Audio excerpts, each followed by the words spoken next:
श्री शिवाय नमस्तुभ्यम। हर हर महादेव। दोस्तों, पूज्य गुरु जी ने अभी अपनी कल की शिव महापुराण की कथा मैं शुक्रवार नवमी के दिन किया जाने वाला एक दीपक और हल्दी का एक ऐसा विशेष उपाय बताया है जो उन्होंने आज तक अपनी किसी भी कथा में नहीं बताया है। पूज्य गुरु जी ने कहा कि जब आपके हाथ तंग चल रहे हो, जब रुपये पैसे कहीं से प्राप्त ही ना हो पा रहे हो, जीवन में चारों तरफ से सिर्फ और सिर्फ परेशानियां आ गई हो, उनसे बाहर निकलने का कोई रास्ता ना दिखाई दे रहा हो, तो 4 जुलाई 2025 शुक्रवार नवमी के दिन कर लेना एक हल्दी दीपक वाला यह उपाय होगी। हर मनोकामना पूरी मिलेगी, सभी दोषों से मुक्ति, इतना धन आएगा कि संभाले नहीं संभलेगा। माता लक्ष्मी जी और महादेव जी के आशीर्वाद से पूरे साल धन बरसता रहेगा। दोस्तों, जैसा कि आप सभी लोग जानते हैं कि 4 जुलाई 2025 यानी शुक्रवार को पड़ रही है आषाढ़ महीने की नवमी तिथि। और दोस्तों, यह वह तिथि है जो आषाढ़ महीने में पड़ने वाली सबसे बड़ी और आषाढ़ महीने की पहली नवमी तिथि है, क्योंकि यह शुक्रवार के दिन पड़ रही है। और हमारे हिंदू धर्म में इसका बहुत ही बड़ा और विशेष महत्व होता है। पूज्य गुरु जी ने कहा है कि अगर कभी भी मौका लग जाए और आषाढ़ महीने की नवमी तिथि शुक्रवार को पड़ जाए तो आप लोगों को सिर्फ और सिर्फ एक हल्दी दीपक वाला उपाय तो अवश्य ही करना चाहिए, क्योंकि इन दोनों तिथियों का संयोग बहुत ही कम आता है। इसी के साथ दोस्तों, गुरुजी ने कहा है कि जब भी आषाढ़ महीने की नवमी तिथि पड़े तो आप लोगों को सिर्फ और सिर्फ एक हल्दी दीपक वाला उपाय तो अवश्य करना चाहिए। यह उपाय इतना खास है कि अगर आपने सही मुहूर्त पर सही क्रिया अनुसार एक दीपक और हल्दी वाला यह उपाय कर लिया, जो प्राचीन काल के समय का महाउपाय है, तो मान के चलिए दोस्तों, महादेव जी के आशीर्वाद से आपके जीवन का कितना ही बड़ा दुख हो, उससे आपको मुक्ति मिल जाएगी। आपकी कोई भी मनोकामना हो, मान लीजिए आप नौकरी की तैयारी कर रहे थे तो आपकी नौकरी लग जाएगी, आपका बंद पड़ा व्यापार चल पड़ेगा। और दोस्तों, आप जिस बीमारी से आप बहुत दिनों से परेशान थे, उस बीमारी से आपको मुक्ति मिल जाएगी। आपके जीवन में धन आना शुरू हो जाएगा, आपके जीवन में धन आने के नए नए रास्ते खुल जाएंगे। और मान के चलिए दोस्तों, फिर आपको किसी भी प्रकार की परेशानी का सामना नहीं करना पड़ेगा। इसीलिए दोस्तों, 4 जुलाई शुक्रवार नवमी के दिन आप लोगों को इस वाले उपाय को जरूर कर लेना है। भले ही आपने पूरे साल भर इस उपाय को ना किया हो, पर अगर आपने इस आषाढ़ महीने में पड़ने वाली नवमी के दिन अगर इस वाले उपाय को कर लिया तो आपको इस उपाय को करने का वह फल मिलेगा जिसकी आपने कभी कल्पना भी नहीं करी होगी। इसीलिए आप लोग इस हल्दी वाले उपाय को एक बार जरूर कर लेना, ताकि आप लोगों के हाथ से यह मौका ना जा सके और आपको इस उपाय को करने का फल मिल सके। दोस्तों, यह उपाय पंडित जी ने अपनी अभी की ही शिव महापुराण की कथा में बताया है, जो इस उपाय को आज हम आपको बहुत अच्छे से समझाने वाले हैं। इस वीडियो को देखने के बाद इस उपाय को समझने के लिए आपको कोई और वीडियो को देखने की जरूरत नहीं पड़ेगी। तो दोस्तों, इस उपाय को आपको कैसे करना है, कब करना है, कहां पर करना है, और उपाय को करते समय आपको किन किन गलतियों को नहीं करना है और आपको किन किन बातों का ध्यान रखना है, ये सारी जानकारी हम आपको इस वीडियो में देंगे। तो चलिए भक्तों, उपायों को शुरू करते हैं। अगर आप भी चाहते हैं कि महादेव जी का आशीर्वाद आप पर सदैव बना रहे तो वीडियो को लाइक करें, चैनल को सब्सक्राइब करें और कमेंट बॉक्स में हर हर महादेव जरूर लिखें। और अपने फायदे के लिए, गरीबी दूर करने के लिए इस वीडियो को पूरा देख कर जाना। यदि आज आपने वीडियो को बीच बीच में से देखा, काट काट कर देखा, तो जीवन में आपको कभी सफलता हासिल भी नहीं होगी। देखिए दोस्तों, ये 4 जुलाई शुक्रवार नवमी का दिन यह इतना खास होता है, इतना महत्वपूर्ण होता है। देखा गया है कभी कभी बड़े बड़े पूजा पाठ अनुष्ठान से जो मनोकामना पूर्ण नहीं होते, वह 4 जुलाई दुर्गा नवमी के दिन एक छोटे से उपाय करने से ही आपकी मनोकामना पूर्ण हो जाती है। अब हम समझते हैं इस वाले उपाय को हमें करना किस समय है। इस एक दीपक और हल्दी वाले उपाय को हमें इस शुक्रवार के दिन करना किस समय है। तो देखिए, इस उपाय को करने का जो समय है वह सुबह का समय है और शाम का समय भी है। अब देखिए, यहां पर हम मुख्य रूप से सुबह का समय नहीं बोलेंगे, क्योंकि 4 जुलाई शुक्रवार नवमी का दिन है और इस दिन प्रदोष काल के समय का बहुत महत्व होता है। बाकी अगर सुबह के समय भी करेंगे तो भी अच्छा होगा, उसमें कोई भी दिक्कत वाली बात नहीं है। तो चलिए जानते हैं इस विशेष उपाय के बारे में। लेकिन उससे पहले एक प्रार्थना, अगर आप इस चैनल पर नए हैं तो आप इस वीडियो को लाइक करें, चैनल को सब्सक्राइब करें और कमेंट बॉक्स में आप अपनी राशि या अपना नाम जरूर डाल दें, क्योंकि हम राशि से जुड़ा भाग्य भी बताते हैं और भाग्य में चल रही परेशानियों को दूर करने के लिए वह आसान से आसान उपाय भी बताते हैं। तो चलिए अब हम अपने सबसे पहले उपाय की बात कर लेते हैं। देखिए, हम सभी के घरों में माता तुलसी का पौधा अवश्य ही होता है। तो देखिए, हमें तुलसी जी के पौधे से सबसे पहले तो 3 पत्ते तोड़ने हैं। देखो, एकादशी वाले दिन आपको तुलसी के पत्ते नहीं तोड़ने हैं। तो देखिए, तुलसी जी के आपको 3 पत्ते तोड़ लेने हैं और इन तुलसी जी के पत्तों को तोड़ने के बाद आपको एक चुटकी हल्दी भी अपने साथ में लेनी है। हल्दी के अंदर आपको जल मिलाकर के पेस्ट के रूप में तैयार करना है और इसी के साथ में आपको एक दीपक भी लेना होगा। दीपक आप मिट्टी का भी ले सकते हैं, आटे का भी ले सकते हैं, और इस दीपक में आपको शुद्ध घी डाल करके इसमें आपको लंबी रुई की बाती का प्रयोग करना है। देखिए दोस्तों, आपके पास है 3 तुलसी जी के पत्ते हैं। तो पहला जो तुलसी जी का पत्ता है उस पर आपको सबसे पहले तो जो आपने हल्दी ली है उसकी एक बिंदी लगानी है। और पहला जो तुलसी जी का पत्ता है आपके घर में भगवान विष्णु का चाहे कोई सा भी स्वरूप हो, चाहे लड्डू गोपाल जी का स्वरूप हो, या फिर भगवान कृष्ण की आपके मंदिर में प्रतिमा हो, या फिर भगवान श्री राम की प्रतिमाएं, उनके सामने आपको पहला तुलसी जी का पत्ता अर्पित करना है। अब देखिए दोस्तों, आपके पास जो 2 तुलसी जी के पत्ते हैं और आपके पास जो एक दीपक है, इन्हें आपको लेकर के पहुंचना है अपने ही घर में तुलसी जी के पौधे के पास में। देखिए, सबसे पहले तो आपके पास जो 2 तुलसी जी के पत्ते हैं, उन पर भी आपको हल्दी की एक एक बिंदी लगानी है और उन दोनों ही तुलसी जी के पत्तों को आपको अपने घर में तुलसी जी के पौधे के वहां पर ही अर्पित कर देने हैं। और इस प्रकार से यह दोनों पत्ते भी तुलसी जी के पौधे के पास में अर्पित करने के बाद अंत में जो आपके पास एक लंबी बाती का दीपक है, इसे आपको तुलसी जी के पौधे के पास में ही प्रज्वलित कर देना है।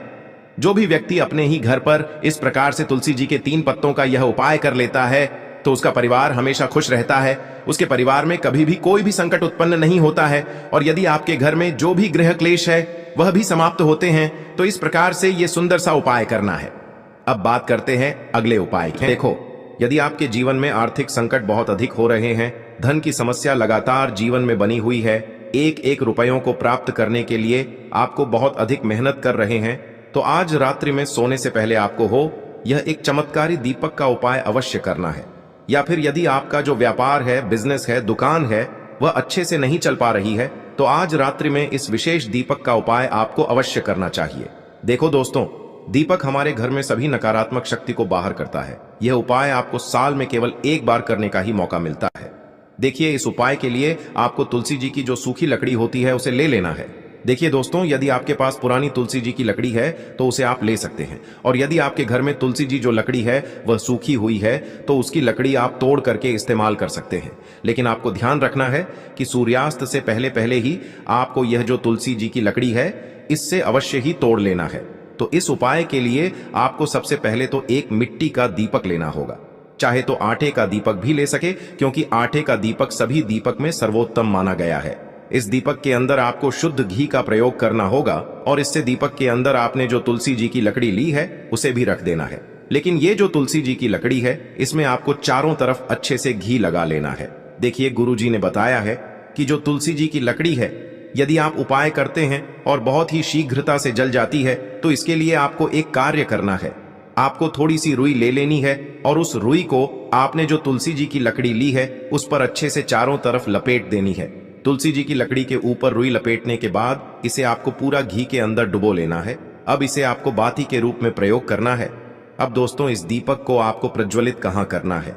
तो इस दीपक को आपको या तो भगवान विष्णु के सामने प्रज्वलित करना होगा, या फिर आपको भगवान श्री राम के सामने प्रज्वलित करना होगा, या फिर भगवान कृष्ण के सामने, यानी कि भगवान विष्णु के जो भी अवतार हैं उनके सामने आप ये दीपक प्रज्वलित कर सकते हैं। या फिर आप इस दीपक को माता तुलसी जी के सामने भी प्रज्वलित कर सकते हैं। पूज्य गुरु जी ने बताया है कि जो भी व्यक्ति इस प्रकार से तुलसी जी की डंडी से यह दीपदान कर देता है, उसके जीवन में कभी भी धन की समस्या नहीं होती है। इसीलिए आपको यह पूरे साल में केवल एक बार ही मौका मिलता है। इस उपाय को करके देखना, आपकी सभी इच्छाएं जरूर पूर्ण होंगी। यह जो उपाय है रात्रि में सोने से पहले करना है। इस उपाय के लिए आपको 2 हरी इलायची लेनी होगी। हरी इलायची आपको साबुत लेनी है, खंडित नहीं होनी चाहिए। और इसी के साथ में आपको मात्र थोड़ा शहद लेना है। शहद आपको मात्र आधा चम्मच या फिर उससे भी कम ले लेना है। और इसी के साथ में आपको एक दीपक ले लेना है। दीपक आप चाहे तो मिट्टी का भी ले सकते हैं, और आप चाहे तो शुद्ध आटा मढ़कर उसका दीपक भी आप तैयार कर सकते हैं। इस दीपक के अंदर आपको मौली का जो धागा आता है, कलावा का, उसकी बाती का प्रयोग करना होगा। यानी कि इस दीपक के अंदर आपको लाल रंग की बाती का प्रयोग करना होगा, और इस दीपक के अंदर आपको शुद्ध घी का प्रयोग करना होगा।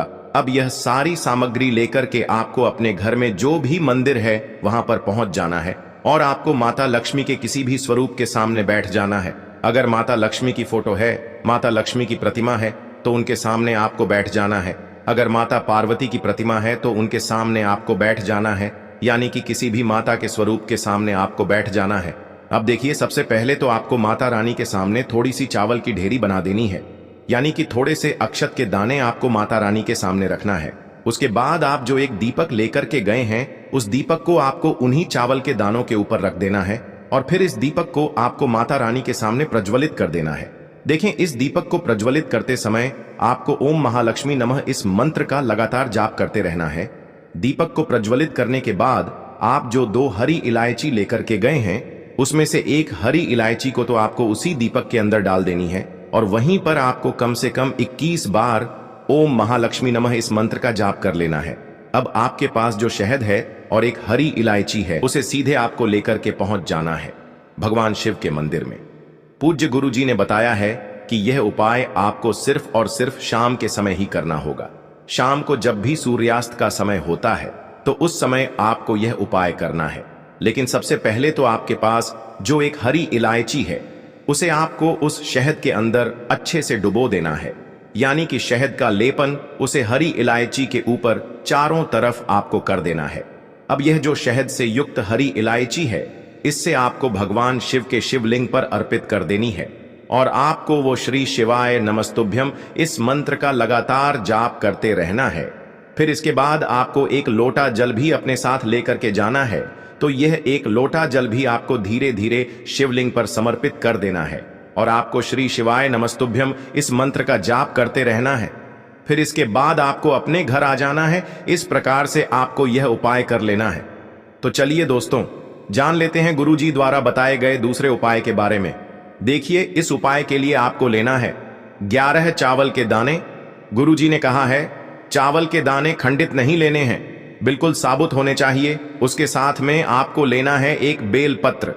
बेलपत्र का भी एक नियम है, अगर आपके पास बेलपत्र नहीं है तो आप शिवलिंग से उठाकर उसको पुनः शुद्ध जल से धोकर इस्तेमाल कर सकते हैं। इस प्रकार आपको बेलपत्र लेना है। इसके बाद आपको एक लोटा जल लेना है। अब यह सब सामग्री लेकर आपको जाना है महादेव के मंदिर में। देखो, अब आपको उत्तर साइड में खड़े हो जाना है और सबसे पहले आपको एक बेलपत्र अपने हाथ पर और 11 चावल दाने रखकर शिवलिंग के ऊपर अपना नाम और गोत्र बोलते हुए समर्पित कर देना है और ओम नमः शिवाय श्री शिवाय नमस्तुभ्यम का लगातार जाप करना है। अब आपको जो एक लोटा जल साथ में लेकर आए थे उसे धीरे धीरे बेलपत्र और चावल दाने के ठीक ऊपर आपको समर्पित करते जाना है और शिव पुराण के मूल मंत्र श्री शिवाय नमस्तुभ्यम का 11 बार जाप करना है और अपनी मनोकामना बोलते जाना है। देखो, बस छोटा सा उपाय करना है, देखना एक दिन आपके सब काम बनने लग जाएंगे। गुरु जी का बहुत ही विशेष उपाय है। चलते हैं तीसरे उपाय की तरफ। देखिए, इस उपाय के लिए आपको एक तांबे के पात्र के अंदर सबसे पहले अपने घर से शुद्ध जल लेना है। फिर इसी के साथ में आपको मात्र थोड़ा सा शहद लेना होगा। शहद आपको आधा चम्मच या फिर उससे भी कम लेना है और इसी के साथ में आपको एक प्यारी सी बेलपत्र ले लेनी है। बेलपत्र यदि आपको नहीं मिल पाती है तो भगवान शिव के शिवलिंग पर चढ़ी हुई बेलपत्रों को आप पूर्ण शुद्ध जल से धो करके उपयोग कर सकते हैं और बेलपत्र जो है वह कहीं से भी कटी फटी खंडित नहीं होनी चाहिए। अब ये तीनों सामग्री लेकर के सीधे आपको पहुंच जाना होगा भगवान शिव के मंदिर में। यह उपाय सुबह से लेकर के शाम तक किसी भी समय कर सकते हैं।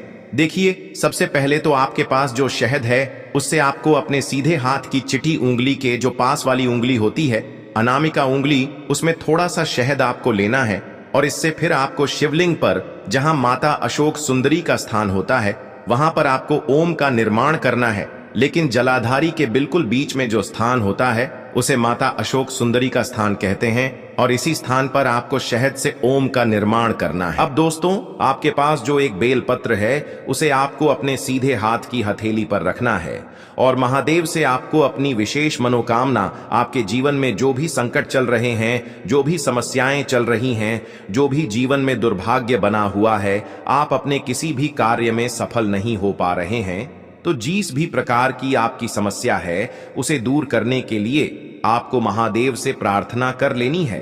और फिर यह जो एक बेलपत्र है इससे आपको शिवलिंग पर माता अशोक सुंदरी वाले स्थान पर समर्पित कर देनी है। देखिए, जहां पर आपने ओम का निर्माण किया है उसी के ऊपर आपको यह बेलपत्र भी समर्पित कर देनी है। देखिए, बेलपत्र की चिकनी साइड का हिस्सा शिवलिंग से स्पर्श होगा और इसकी जो डंडी है वह आपको जलाधारी की ओर रखनी है। बड़ी पत्ती वाला भाग शिवलिंग की तरफ रहेगा। इसी प्रकार से आपको यह बेलपत्र समर्पित कर देनी है। अब दोस्तों, आपके पास जो एक जल का पात्र है उसमें से थोड़ा सा जल तो आपको बेलपत्र की जो आगे वाली पत्ती है उस पर आपको समर्पित करना है और आपको श्री शिवाय नमस्तुभ्यम इस मंत्र का जाप कर लेना है। फिर उस पात्र के अंदर जो जल बचेगा उसे पूरा आपको भगवान शिव के शिवलिंग पर धीरे धीरे समर्पित करते जाना है और लगातार आपको शिव महापुराण के मूल मंत्र श्री शिवाय नमस्तुभ्यम इस मंत्र का जाप करते रहना है। गुरुजी ने कहा है कि जल आपको इतने धीरे धीरे समर्पित करना है कि जल समर्पित करते हुए आप कम से कम 11 बार श्री शिवाय नमस्तुभ्यम या फिर ओम नमः शिवाय इस मंत्र का जाप कर सकें। फिर इसके बाद वापस आपको अपने घर आ जाना है। इस प्रकार से आपको यह उपाय कर लेना है। आप देखेंगे कि आपकी सभी मनोकामनाएं अवश्य ही पूरी होंगी। यह उपाय आपको अवश्य करने हैं। इस वीडियो में हमने आपको 3 से 4 महाउपाय आपको बताए हैं जो आपको शुक्रवार के दिन करने हैं। अगर आपके मन में उपाय से जुड़ा कोई भी सवाल है तो आप कमेंट बॉक्स में पूछ सकते हैं।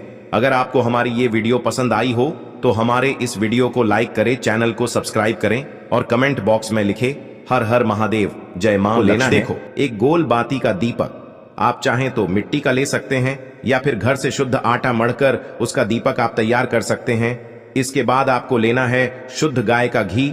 अगर वो नहीं है तो कोई भी देसी घी इस्तेमाल कर सकते हैं जिससे आपको दीपक प्रज्वलित करना है।